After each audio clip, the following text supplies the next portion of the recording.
নমস্কাৰ, মই ৰুবুল আমিন। আজি আলোচনা কৰিম ক্লাছ 10-ৰ মেথছৰ এক্সাৰচাইজ নাম্বাৰ 8.4-ৰ কুৱেশ্যন নাম্বাৰ 7ৰ বিষয়ে। ইতিমধ্যে আমি কুৱেশ্যন নাম্বাৰ 6লৈকে আলোচনা কৰিছোঁ। তো চোৱা, কুৱেশ্যন নাম্বাৰ 7ত কি দিয়া আছে যে ৰুট অভাৰ চেক থিটা প্লাছ 1 চেক থিটা মাইনাছ 1 ইজ ইকুৱেলছ টু কট থিটা প্লাছ কচেক থিটা প্ৰুভ কৰিব লাগে। তো পোনপ্ৰথমে ইয়াতে লেফ্ট হেণ্ড ছাইড লিখি লওঁ, যে লেফ্ট হেণ্ড ছাইড। তো লেফ্ট হেণ্ড ছাইডত ইয়াতে কি আছে? ইয়াতে দিয়া আছে ৰুট অভাৰ চেক থিটা প্লাছ 1 ডিভাইডেড বাই চেক থিটা মাইনাছ 1। চ' এই দুটা দিয়া আছে। তেতিয়াহ'লে চেকক চেঞ্জ কৰিব পাৰি, হয়নে নাই? চেক মানে কি আছিল? 1 বাই কছ প্লাছ 1। ইয়াতে লিখি দিয়া 1 বাই কছ মাইনাছ 1। তেতিয়াহ'লে এইবাৰ যদি আমি ইয়াৰ পৰা এলচিএম ল'ব যাওঁ, তেতিয়াহ'লে কি আহিব? কছ থিটা। ইয়াতে 1 মাইনাছ কছ থিটাৰ লগত 1 ইনটু কৰিলে কি আহিব? কছ থিটা। আৰু মাজত প্লাছ আছিল, চ' প্লাছ লিখি দিয়া। নেক্সট একেদৰে ইয়াতে তলত কি আহিব? কছ থিটা। আৰু ইয়াতে 1 আছে, মাইনাছ কছ থিটাৰ লগত 1 ইনটু কৰিলে কি আহিব? কছ থিটা। তো এইটো কছ কছ কাটি দিয়া। কছ কছ কাটি দিলে কি আহিব? 1 প্লাছ কছ থিটা ডিভাইডেড বাই 1 মাইনাছ কছ থিটা। চ' এই দুটা বস্তু পালোঁ ইয়াতে। তো 1 প্লাছ কছ থিটা, 1 মাইনাছ কছ থিটা। তো এইখিনিতে আমি সলভ কৰিব নোৱাৰোঁ, বা এইখিনিতে আমাৰ সলিউশ্যনটো নাহিব। অ'কে, তো সলিউশ্যনটো আহিব গ'লে কি কৰিব লাগিব? এইবাৰ আকৌ তুমি ইয়াতে 1 প্লাছ কছ থিটা আছে ডিভাইডেড বাই 1 মাইনাছ কছ থিটা আছে। তো ইয়াতে 1 প্লাছ কছ থিটা আৰু 1 মাইনাছ কছ থিটাৰ লগত আমি পূৰণ কৰিম। কাক পূৰণ কৰিম? তো ইয়াতে আমি পূৰণ কৰিম 1 প্লাছ কছ থিটা, আৰু ইয়াতে আমি পূৰণ কৰিম 1 প্লাছ কছ থিটাৰে। তেতিয়াহ'লে 1 প্লাছ কছ থিটাৰ লগত 1 প্লাছ কছ থিটা পূৰণ কৰিলে কি হ'ব? তো 1 হৈ তো হোল স্কোৱাৰ হৈ যাব, 1 প্লাছ কছ থিটা হোল স্কোৱাৰ। আৰু এইটোৰ পৰা চোৱা, 1 মাইনাছ কছ থিটা 1 প্লাছ কছ থিটা, তাৰমানে কি হৈ আছে? এ মাইনাছ বি, এ প্লাছ বি। তেতিয়াহ'লে কি লিখিবা? 1 স্কোৱাৰ মাইনাছ কছ থিটা স্কোৱাৰ।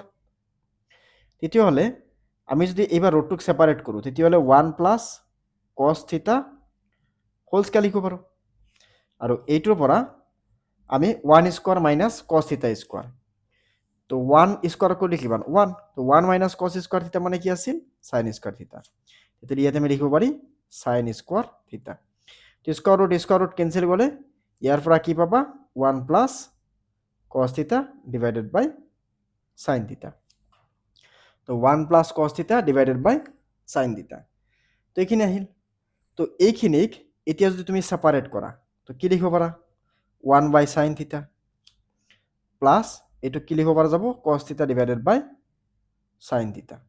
এতিয়া 1 বাই চাইন থিটা, চাইন থিটা কাৰ বিপৰীত আছিল? কচেক থিটাৰ। তো কচেক থিটা প্লাছ কছ থিটা বাই চেক থিটা, চাইন থিটা মানে কি আছিল? কট থিটা। তো চোৱা, আমাৰ ৰাইট হেণ্ড ছাইডত কট থিটা প্লাছ কচেক থিটাই আছিল। জাষ্ট ৰাইট হেণ্ড ছাইডত অকণমান ডিফাৰেণ্টলি দিয়া আছিল, মানে এনেকৈ দিয়া আছিল। ইয়াতে লিখা আছিল কট থিটা প্লাছ ইয়াতে লিখা আছিল কচেক থিটা। This is the right hand side. হৈ গ'ল। এতিয়া নেক্সট আমি চাম কুৱেশ্যন নাম্বাৰ 8। তো কুৱেশ্যন নাম্বাৰ 8ত কি দি আছে? 8ৰ লেফ্ট হেণ্ড ছাইডত চাব পাৰা, ইয়াতে দি আছে চাইন স্কোৱাৰ থিটা ডিভাইড বাই কছ স্কোৱাৰ থিটা, কছ স্কোৱাৰ থিটা ডিভাইডেড বাই চাইন স্কোৱাৰ থিটা ইজ ইকুৱেলছ টু আমাক কি প্ৰুভ কৰিব লাগে? 1 ডিভাইডেড বাই চাইন স্কোৱাৰ থিটা কছ স্কোৱাৰ থিটা মাইনাছ 2 প্ৰুভ কৰিব লাগে। চ' এইটো অকণমান চোৱা ডিফাৰেণ্টভাৱে দিয়া আছে। এনেকুৱা লাগি আছে যে বহুত টাফ হ'ব, বহুত লেন্থি হ'ব, কিন্তু একো নাই তেনেকুৱা। জাষ্ট চাই থাকা, মই বস্তুখিনি ডিটেইলছত চলভ কৰি আছোঁ। Just a plus b whole square ফৰ্মুলাটো মনত ৰাখিলে হ'ল। তো চোৱা, লেফ্ট হেণ্ড ছাইড। তো লেফ্ট হেণ্ড ছাইডত কি দিয়া আছে আমাক? ইয়াতে sine square theta divided by cos square থিটা প্লাছ ইয়াতে আছে কছ স্কোৱাৰ থিটা ডিভাইডেড বাই চাইন স্কোৱাৰ থিটা। তো এইবাৰ ইয়াৰ পৰা যদি তুমি এনেকৈ লিখা, এইটোক এলচিএম যদি লোৱা, তেতিয়াহ'লে কি লিখিব লাগিব? চাইন স্কোৱাৰ থিটা কছ স্কোৱাৰ থিটা। তেতিয়াহ'লে এইটোৰ লগত এইটো পূৰণ কৰিব লাগে, হয় নে নাই? আৰু এইটোৰ লগত এইটো পূৰণ কৰিব লাগে। তো চাইন স্কোৱাৰৰ লগত চাইন স্কোৱাৰ যদি ইনটু কৰোঁ, কি পাম? চাইন টু দি পাৱাৰ 4 থিটা প্লাছ এইটোৰ পৰা আমি কি পাম? কছ টু দি পাৱাৰ 4 থিটা। এইখিনি লিখিলা। এইখিনি লিখাৰ পিছত নেক্সট কাম কি আহিব চোৱা। এইটো sin টু দি পাৱাৰ 4 আছে cos টু দি পাৱাৰ 4 আছে সো এইটোক আমি কি লিখিব পাৰি এইটোক আমি এনেকৈ লিখিব পাৰি না sin স্কোয়াৰ থিতা এইটো পাৱাৰ আকৌ 2 লিখি দিলো মানে দুই গুণটো 4 হৈ যাব এইটোক লিখি দিয়া cos স্কোয়ার থিতা পাৱাৰ 2 আৰু ইয়াতে লিখি দিয়া sin square theta cos square theta এতিয়া এটা বস্তু চোৱা আমি যে a plus b whole square formula শিকিছিলো তো a plus b whole square মানে কি আছিল a square plus twice ab plus b square okay তেতিয়াহলে তুমি যদি ইয়াৰ পৰা যদি তুমি এনেকৈ কৰা মানে a plus b whole square মানে এইখিনি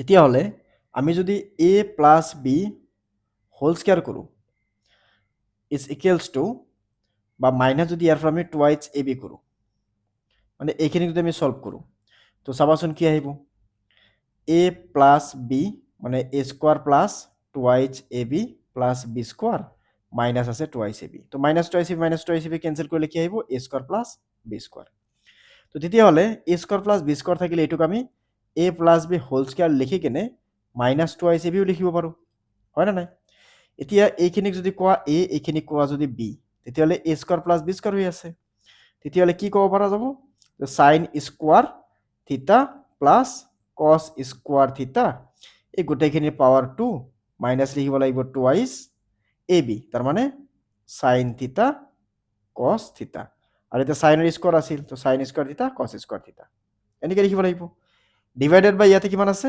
sin থিতা মানে sin স্কয়ার থিতা cos স্কয়ার থিতা লিখিলা এইখিনি ওকে সো এইখিনি লিখাৰ পিছত এতিয়া সো নেক্সট লাইনত আমি কি লিখিম sin square plus cos square sin square plus cos square value কিমান আছিল তো 1 সো লিখি দিয়া 1 square minus twice sin square theta cos square theta আৰু তলত কি আছে sin square theta cos square theta থাকিল এতিয়া সোৱা এইখিনিতে আমি ইয়াৰ সমাধানটো নাপাও আমাক সমাধানত কি কৰিব দিছে সমাধানত কৰিব দিছে 1 বাই আমাক সমাধান কৰিব দিছে 1 বাই sin square theta cos square theta minus 2 তো তেতিয়াহলে তুমি যদি এটুক সেপাৰেট কৰা সেপাৰেট কৰিলে কি পাবা 1 ক স্কয়াৰ কৰিলে 1 তেতিয়াহলে 1 ইয়াতে কি লিখিম আমি ইয়াতে কি লিখিব পাৰিম ইয়াতে আমি লিখিব পাৰিম যে sin স্কয়ার থিতা cos স্কয়ার থিতা মাইনাস ইয়াতে কি আছে 2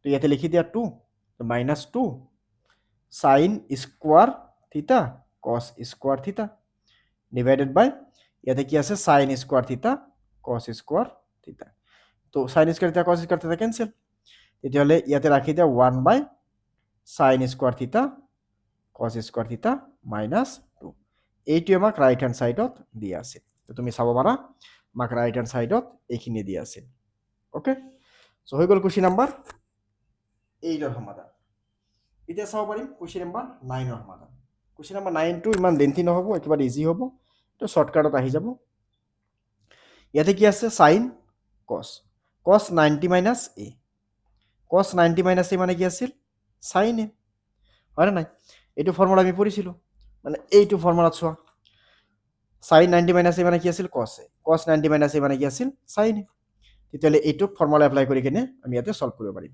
এটোৰ এইখিনি ঠাইতে হৈ যাব দিয়া এইখিনি ঠাইতে আমি এটোৰ সমাধান উলিয়াব পাৰিম তো ইয়াতে question number 9 left hand side এতে কি দিয়া আছে sin থিতা এতে আছে cos 90 minus থিতা এতে আছে কি cos থিতা ইনটু আছে sin 90 minus থিতা তো তেতিয়াহলে ইয়াৰ পৰা sin theta cos theta cos 90 minus a মানে কি আছিল sin a cos 90 minus a মানে আছিল sin a তেতিয়াহলে ইয়াতে আমি ইয়াৰ পৰা কি পাম যে sin থিতা প্লাস ইয়াতে cos থিতা এটো sin টু চেঞ্জ হৈ কিনে কি হৈ যাব cos থিতা তেতিয়াহলে sin থিতা ইনটু cos থিতা মানে কি আহিব ইয়াতে লিখিব পাৰিম আমি sin স্কয়াৰ থিতা ইয়াৰ পৰা আমি লিখিব পাৰিম cos স্কয়াৰ থিতা তো sin square theta plus cos square থিতাৰ ভ্যালু কিমান আছিল sin square a plus cos square a মানে কিমান আছিল 1 তো তেতিয়াহলে এটো ভ্যালু কিমান আহিব 1 this is the right hand side so এটো হৈছে কোৱেশ্চনটোৰ সপক্ষ হৈ গ'ল। এতিয়া নেক্সট আমি কুৱেশ্যন নাম্বাৰ 10, 11, 12 এইটো ভিডিঅ'ত এই তিনিটা কুৱেশ্যন সমাধান কৰিম। আকৌ পৰৱৰ্তী ভিডিঅ'ত বাকী যিকেইটা কুৱেশ্যন থাকিব সেইখিনি আলোচনা কৰিম। অ'কে, নহ'লে ভিডিঅ'টো বেছি দীঘলীয়া হৈ যাব, আৰু বেছি দীঘলীয়া হ'লে ভিডিঅ'বোৰ তোমালোকে চাব নোখোজা। আৰু বহুত আছে আমাৰ এনেকুৱা যে ভিডিঅ' চাই কিন্তু ছাবস্ক্ৰাইব নকৰে, তো আশা কৰিছোঁ ছাবস্ক্ৰাইব কৰি দিবা। অ'কে, এতিয়া চোৱা, নেক্সট আমি চাম কুৱেশ্যন নাম্বাৰ 10ৰ সমাধান। কুৱেশ্যন নাম্বাৰ 10ত কি দিয়া আছে প্ৰথমে চাই লোৱা। 10ত দিয়া আছে যে 1/sec থিটা মাইনাছ 1/tan থিটা। ইয়াতে কি আছে নেক্সট মাইনাছ 1/cos থিটা ইজ ইকুৱেলছ টু প্ৰুফ কৰিব লাগে 1/cos থিটা মাইনাছ 1/sec থিটা tan থিটা। ঠিক আছে, তো এইটোক আমি লেফ্ট ছাইড বেলেগকৈ কৰিম, ৰাইট ছাইডক বেলেগকৈ কৰিম। বাওঁ পক্ষ আৰু সোঁ পক্ষক পৃথককৈ সৰল কৰিব দিছে। মানে এবাৰ লেফ্ট ছাইড কৰিব লাগিব, আকৌ এবাৰ ৰাইট ছাইড ছল্ভ কৰিব লাগিব। দুটা ছল্ভ কৰাৰ পিছত আমাৰ ফাইনেল এনচাৰ আহিব। তো পোনপ্ৰথমে ইয়াতে লেফ্ট হেণ্ড ছাইড লিখি লওঁ। এতিয়া লেফ্ট হেণ্ড ছাইডত আমাক কি দিয়া আছিল? লেফ্ট হেণ্ড ছাইডত দিয়া আছিল 1/sec থিটা মাইনাছ tan থিটা মাইনাছ 1 কি আছে cos থিটা। তো এইখিনি পিছত তুমি ইয়াতে চোৱা, ছল্ভ কৰিব গ'লে কি কৰিবা? ইয়াতে আমি ইচ্ছা কৰিলে এইটোৰ পৰা কি কৰিব পৰা যায়, এইটোৰ পৰা তুমি চেকক চেঞ্জ কৰি কেনে 1/cos, এইটোক চেঞ্জ কৰি কেনে sin/cos এনেকৈ লিখিব পৰা যাব। এইটো 1/cos আগৰ পৰা আছে। নাইবা আমি যদি এইটো কি কৰোঁ যে মাল্টিপুল কৰোঁ, এইটোৰ লগত এইটোক যদি মাল্টিপুল কৰোঁ মানে এলচিএম যদি লওঁ, তেতিয়াহ'লে ইয়াতে কি আহিব cos x, আৰু ইয়াতে কি আহিব sec x minus tan x আহি যাব। ঠিক আছে, sec x minus tan x আহিব। আমি সেই হিচাপত আমি চাব পাৰিম। তো চোৱা, ইয়াতে আমি এটা বস্তু পোনপ্ৰথমে ইয়াতে লিখি লওঁ যে 1/, চেকক লিখি দিয়া, কি আহিব তেতিয়াহ'লে চেকটো 1/চেকটো কি হ'ব, চেক মানে কি আছিল 1/cos থিটা মাইনাছ এইটো কি লিখিব পাৰিম sin থিটা বাই cos থিটা মাইনাছ ইয়াতে কি আছে 1/cos থিটা। তো এইবাৰ এই দুটাৰ পৰা আমি যদি cos কমন লওঁ, তেতিয়াহ'লে ইয়াতে cos থিটা, আৰু ইয়াতে কি আহিব 1 মাইনাছ sin থিটা, আৰু ইয়াতে কি আছে মাইনাছ 1/cos থিটা লিখিলা। ইয়াতে এই cosটো ওপৰত উঠি যাব, তেতিয়াহ'লে ইয়াতে কি আহিব cos থিটা ডিভাইডেড বাই 1 মাইনাছ sin থিটা। এতিয়া ইয়াতে এটা কাম কৰা, ইয়াতে এটা 1 প্লাছ sin থিটাক ইনটু কৰি দিয়া, তো ইয়াতে এটা 1 প্লাছ sin থিটাক ইনটু কৰি দিয়া, আৰু ইয়াতে 1 মাইনাছ cos থিটাটোক ৰাখি দিয়া। তেতিয়াহ'লে এইটো পৰা চোৱা, এইটো পৰা আমি কি লিখিব পাৰি 1 স্কোৱাৰ মাইনাছ sin স্কোৱাৰ থিটা, আৰু ইয়াতে cos থিটা 1 প্লাছ sin থিটা আছে, মাইনাছ ইয়াতে লিখিব পাৰা cos থিটা। লিখিলা cos থিটা। এইটো 1 স্কোৱাৰ মানে কি 1 মাইনাছ sin স্কোৱাৰ থিটা মানে কি আছিল cos স্কোৱাৰ থিটা, আৰু ইয়াতে কি আছে cos থিটা, ইয়াতে আছে 1 প্লাছ sin থিটা মাইনাছ ইয়াতে আছে cos থিটা। তো এইটো পৰা cos আৰু ইয়াৰ দুটাৰ পৰা এটা কাটি দিয়া, তো তলত কি থাকিল cos থিটা, তো এবাৰ এই দুটা মিলি এটা লিখি দিয়া cos থিটা। লিখিলা এটা cos থিটা। তেতিয়াহ'লে ইয়াতে ওপৰত কি থাকিল 1 প্লাছ sin থিটা, আৰু ইয়াতে আছে -1, তো -1 প্লাছ 1 কেঞ্চেল কৰিলে কি আহিব sin থিটা বাই cos থিটা। তো sin থিটা বাই cos থিটা মানে কি tan থিটা। অ'কে, tan থিটা। এতিয়া আমি চাম ৰাইট হেণ্ড ছাইডক। এতিয়া চোৱা ৰাইট হেণ্ড ছাইড, চ' ৰাইট হেণ্ড ছাইড, চ' ৰাইট হেণ্ড ছাইডত ইয়াতে চোৱা, ৰাইট হেণ্ড ছাইডত আমাক কি দিয়া আছে, ৰাইট হেণ্ড ছাইডত 1/cos থিটা মাইনাছ 1/sec থিটা প্লাছ tan থিটা, 1/cos থিটা মাইনাছ 1/sec থিটা প্লাছ tan থিটা। তো এতিয়া আমি ইয়াৰ পৰা যদি চাওঁ 1/cos থিটা, তো 1/cos থিটাক লিখা ইয়াতে, তো 1/cos থিটা থাকক, মাইনাছ এইটোৰ পৰা আমি কি লিখিব পাৰি 1/sec থিটা মানে 1/cos থিটা, tan থিটা মানে sin থিটা বাই cos থিটা।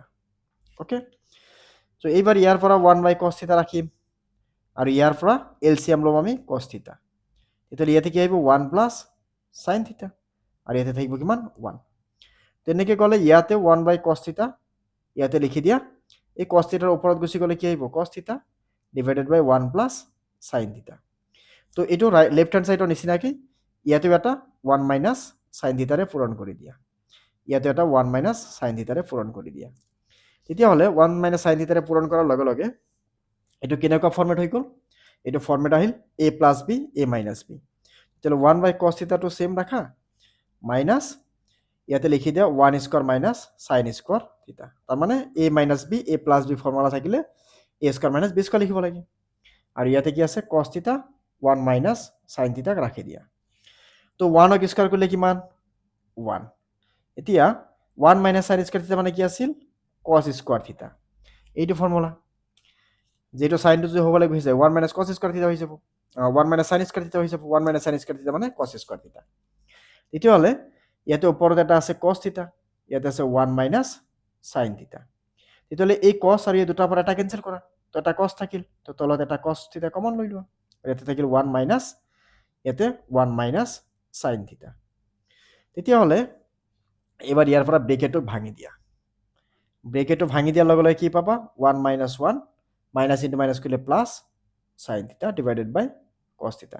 তো মাইনাছ 1 প্লাছ 1 কেঞ্চেল কৰিলে কি আহিব চাইন থিটা বাই কছ থিটা। তো চাইন থিটা বাই কছ থিটা মানে কি আছিল, চাইন থিটা বাই কছ থিটা মানে আছিল tan theta. So therefore left hand side is equals to right hand side. So therefore এতে লিখি দিয়া the left hand side is equals to right hand side. হৈ গ'ল কুৱেশ্যন নাম্বাৰ কিমান আছিল এইটো 10ৰ সমাধান। এতিয়া চাম কুৱেশ্যন নাম্বাৰ 11। তো কুৱেশ্যন নাম্বাৰ 11ত ইয়াতে আমাক দিয়া আছে যে sec square alpha cosec square alpha is equals to tan square alpha cot square alpha plus 2 দিয়া আছে। সো এইটো সমাধান কৰিব লাগে। তো কি আছে ইয়াতে sec square alpha cosec square alpha লিখি লোৱা দুটা ধুনীয়াকৈ sec square alpha into cosec square alpha. ইয়াতে question number 11 left hand side এতে দিয়া আছে sec square alpha cosec square alpha. তো sec square alpha cosec square alpha, sec মানে কি আছিল, sec মানে আছিল 1 বাই cos, তো cos square alpha into cosec মানে কি আছিল 1 বাই sin, তো 1 বাই sin স্কোয়ার আলফা লিখি দিলা। এতিয়া এইটো যদি তুমি চোৱা যে এইটো ইয়াতে ৰাখা, ৰাখি কিনে তুমি যদি ৰাইট হ্যান্ড সাইড চোৱা, ৰাইট হ্যান্ড সাইডক যদি তুমি সলভ কৰা, ৰাইট হ্যান্ড সাইডক সলভ কৰি কিনে তুমি যদি এইটো পাই যোৱা তেতিয়াহ'লে কি ক'ব পৰা যাব যে এইটো এইটোৰ সমাধান হয়। নাইবা তুমি এইটো যদি ৰাইট হ্যান্ড সাইডো লোৱা, যে ৰাইট হ্যান্ড সাইড মানে ৰাইট হ্যান্ড সাইডটো যদি লৈ লোৱা, ৰাইট হ্যান্ড সাইডত কি আছে tan square alpha plus cot square alpha plus 2, তো tan square alpha plus cot square alpha plus 2। তেতিয়াহ'লে টেন মানে কি আছিল sine square by cos, sine by cos. Cot মানে কি আছিল কস বাই সাইন, তেতিয়াহ'লে cos square by sine square alpha plus কিমান আছে 2। এতিয়া এই দুটা যদি তুমি এলসিএম লোৱা, ইয়াতে কি আহিব কস স্কোয়াৰ আলফা লগতে কি আছে সাইন স্কোয়াৰ আলফা, আৰু এইবাৰ এইটোৰ তলত কিমান আছে 1, তেতিয়াহ'লে 2ৰ লগত আহি যাব sine square alpha cos square alpha, মানে দুটাৰে পূৰণ হ'ব। আৰু সাইন স্কোয়াৰ লগত ইনটু হ'ব এইটোৰ, তাৰমানে সাইন স্কোয়াৰ আলফা তাৰ লগতে আকৌ এটা স্কোয়াৰ, মানে দুবাৰ ইনটু হৈ আছে প্লাস এইটোৰ লগত এইটো ইনটু হ'ব, তেতিয়াহ'লে ইয়াতে কস স্কোয়াৰ আলফা তাৰ লগত দুবাৰ ইনটু হৈ আছে কাৰণে স্কোয়াৰ দি দিয়া। তেতিয়াহ'লে a square plus b square plus 2 ab, তাৰ মানে কি a plus b whole square ফৰ্মুলাত আহি আছে এইটো, হয়নে নাই? তেতিয়াহ'লে এইটোক a plus b whole square ফৰ্মুলাত লিখিব পাৰিম। তেতিয়াহ'লে এইটোক আমি sine square alpha plus cos square alpha whole square লিখিব পাৰিম। আৰু তলত কি আছে sine square alpha cos square alpha. Okay, এতিয়া এই 2টো গুচি গ'ল, কিন্তু ইয়াতে ফৰ্মুলাত মানে ফৰ্মুলাটো কি হয় a square plus b square plus 2 ab যদি থাকে তেতিয়াহ'লে এইটোক a plus b whole square ক'ব পাৰি। সেখানে লিখিলো। এতিয়া ইয়াৰ পৰা তুমি কি লিখিব পাৰিবা sine square alpha cos square alpha, যদি সেম থাকে সাইন স্কোয়াৰ কস স্কোয়াৰ তাৰ ভ্যালু কিমান আহে 1, তো sine square a plus cos square এর ভ্যালু কিমান আছে 1, সো ইয়াৰ পৰা আহিল 1 স্কোয়াৰ আৰু তলত কিমান আছে sin square alpha cos square ULFA.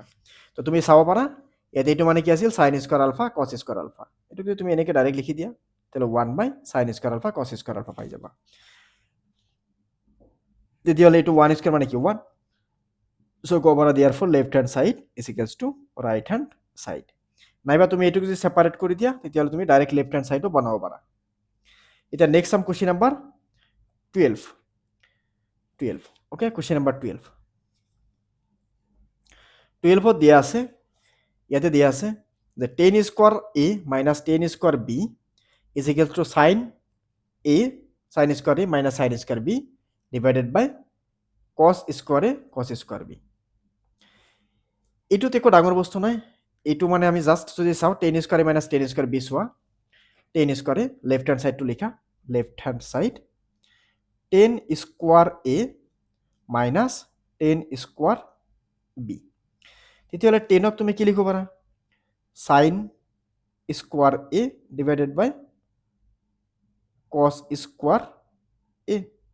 10 মানে কি আছিল sin বাই cos, তেতিয়াহ'লে ইয়াতে স্কোৱাৰ আছে, তেতিয়াহ'লে তুমি স্কোৱাৰতে লিখিব লাগিব, হয় নাই? তেতিয়াহ'লে স্কোৱাৰতে লিখিব লাগিব। অ'কে, লিখি দিলোঁ এইটো। নেক্সট চোৱা মাইনাছ কি আছে 10 স্কোৱাৰ b, তেতিয়াহ'লে ইয়াতে কি লিখিম 10ক চেঞ্জ কৰিলে sin বাই 10ক স্কোৱাৰ কৰিলে sin বাই cos। তো ইয়াতে কি আছে স্কোৱাৰ আছে, চ' স্কোৱাৰ আৰু ইয়াতে b আছে, তাৰ মানে b লিখিব লাগিব। তেতিয়াহ'লে তুমি যদি এইটোৰ এলচিএম লোৱা তেতিয়াহ'লে এইটোৰ লগত এইটো কিন্তু কৰিব লাগিব, হয় নে নাই? তো সাইন ইয়াতে যিহেতু cos আছে, ইয়াতে cos আছে, কিন্তু ইয়াতে a আছে, ইয়াতে b আছে, যাৰ কাৰণে ইনটু কৰিব লাগিব। যদি ইয়াতে b থাকিল হয় বা ইয়াতে a থাকিল হয় তেতিয়া দুটা মিলি এটা লিখিব পাৰিলো হয়। তো তুমি ইয়াতে লিখিব লাগিব cos square a cos square b, আৰু এইটোৰ লগতে এইটো ইনটু কৰিলে কি আহিব sin square a cos square b, minus এইটোৰ লগতে এইটো ইনটু কৰিলে কি আহিব sin square b cos square a। এইটো আহিল। তেতিয়া এইটোক আমি ক্যালকুলেট কৰি কেনে আমি লেফট হেণ্ড সাইডৰ পৰা ৰাইট হেণ্ড সাইড বনাব লগা হৈ আছে। তলৰ যিটো আছে হৰটো মিল আছে, হৰটো হৈ গৈছে, হৰটোত কিবা কাম কৰিব নালাগে। এতিয়া আমি জাষ্ট লবটোক আমি চেঞ্জ কৰিব লাগে। লবটোক চেঞ্জ কৰি কেনে ইয়াতে কেনেকৈ দি আছিল, ইয়াতে দি আছিল sin square a minus sin square b।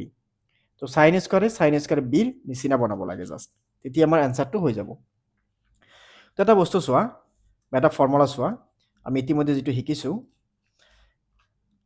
কেনেকুৱা আছিল ফৰ্মুলাটো, যদি আমাক এনেকুৱা থাকে যে cos বা sin, যদি এনেকুৱা থাকে sin square a plus cos square a is equals to 1 হয়, তো তুমি এইটোক চেঞ্জ কৰি কিনে sin স্কোৱাৰ a কি কৰিব পাৰা 1 মাইনাছ cos স্কোৱাৰ a দেখিব পাৰা।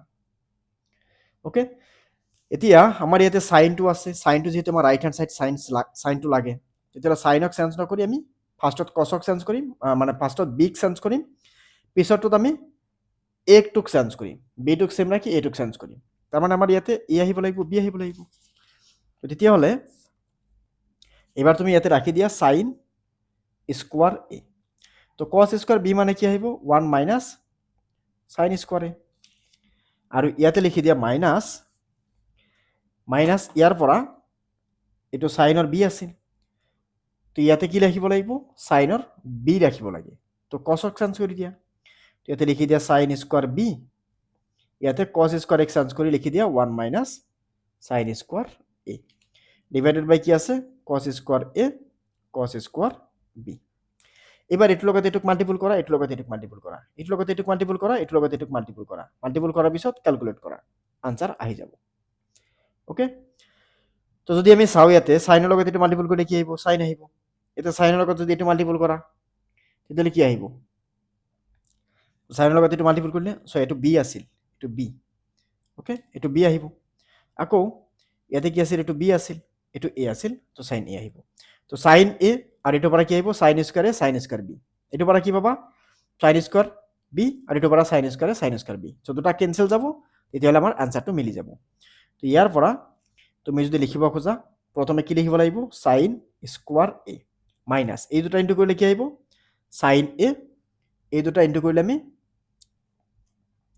আমি যদি এই দুটা ইনটু কৰো তেতিয়াহ'লে কি পাম সাইন স্কয়াৰ এ সাইন স্কয়াৰ বি, ইয়াতে মাইনাস এই দুটা ইনটু কৰিলে কি আহিব সাইন স্কোয়াৰ বি আৰু এইটো মাইনাছ মাইনাছ ইনটু কৰিলে কি আহিব প্লাছ সাইন এই দুটা ইনটু কৰিলে কি আহিব sine square a sine square b আৰু তলত আমাক কি দিয়া আছিল cos square a cos square b তো এইটো sine square a sine square b sine square a sine square b cancel কৰি দিয়া তাহলে ইয়াৰ পৰা কি থাকিল সাইন স্কোয়াৰ এ ইয়াতে কি থাকিল মাইনাস সাইন স্কোয়াৰ বি আৰু ইয়াৰ পৰা লিখি দিয়া cos স্কোয়াৰ এ cos স্কোয়াৰ বি এইটো আছিল কি আমাৰ ৰাইট হ্যান্ড সাইড সো ইয়াতে লিখি দিয়া ৰাইট হ্যান্ড সাইড সো হৈ গ'ল কোশ্চেন নাম্বাৰ 7 ৰ 12 লৈকে সমাধান সো পৰৱৰ্তী ভিডিঅ'ত কোশ্চেন নাম্বাৰ 8 ৰ পৰা আগলৈকে আলোচনা কৰি যাম সো পৰৱৰ্তী গোটেই ভিডিঅ'খিনি চোৱাৰ বাবে চেনেলটো সাবস্ক্ৰাইব কৰি ল'বা লগতে বেল আইকনটো দবাই ল'বা